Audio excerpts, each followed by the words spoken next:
નમસ્તે મિત્રો, નવા જૂની ચેનલમાં આપનું સ્વાગત છે. આ ચેનલમાં આપણે નવી વાતો, સાંપ્રત ઘટનાઓ અને જૂની વાતો એના વિશે વાત કરવાના છીએ. તો આજે આપણે એક નવી વાત કરીએ. મિત્રો, આપ સબ એ વાતથી સુવિદિત છો કે હમણાં આપણા માનની વડાપ્રધાનશ્રીએ 7 સૂત્રી સૂચનો આપ્યા હતા. આની ખૂબ ચર્ચા આજકાલ ચાલી રહી છે.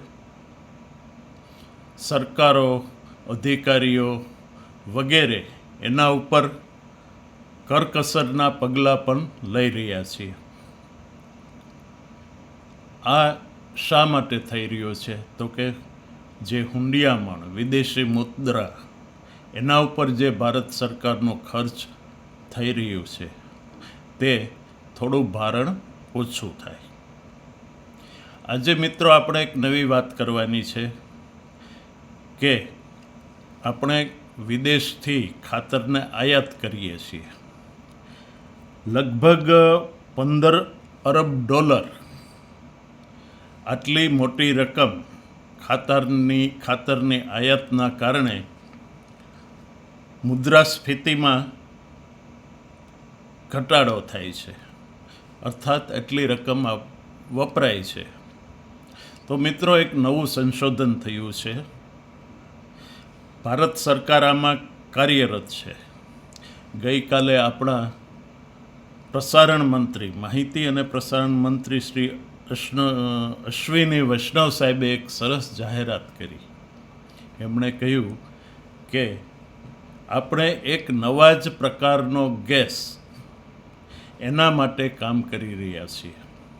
આ કામ માટે એમણે બહુ માતબર રકમ ₹37,500 કરોડની રકમ પણ ફાળવી દીધી છે. મિત્રો, આપણે પીએનજી, પાઇપ નેચરલ ગેસ અને સીએનજી, કોમ્પ્રેસ નેચરલ ગેસ, આ વિશે તો જાણીએ જ છીએ. પરંતુ આ પ્રોજેક્ટમાં હવે ભારત સરકાર ઘર આંગણે નવા જ પ્રકારનો ગેસ એસએનજી ગેસ બનાવવા જઈ રહી છે. મિત્રો, આ એસએનજી ગેસ શું છે? તો એસએનજીનું full form synthesis natural gas. મિત્રો, નવાઈ લાગશે કે આ ગેસ બને છે શામાંથી?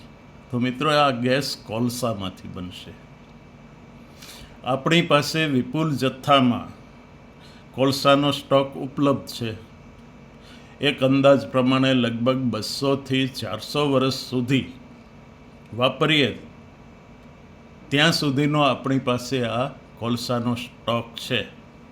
તો એસએનજી શામાંથી બનાવવાનો છે? તો એસએનજી એ કોલસામાંથી બનાવવામાં આવી રહ્યો છે. આ માટે કામ ચાલુ થયેલ છે. હવે તો કોલસામાંથી ગેસ બને કેવી રીતે?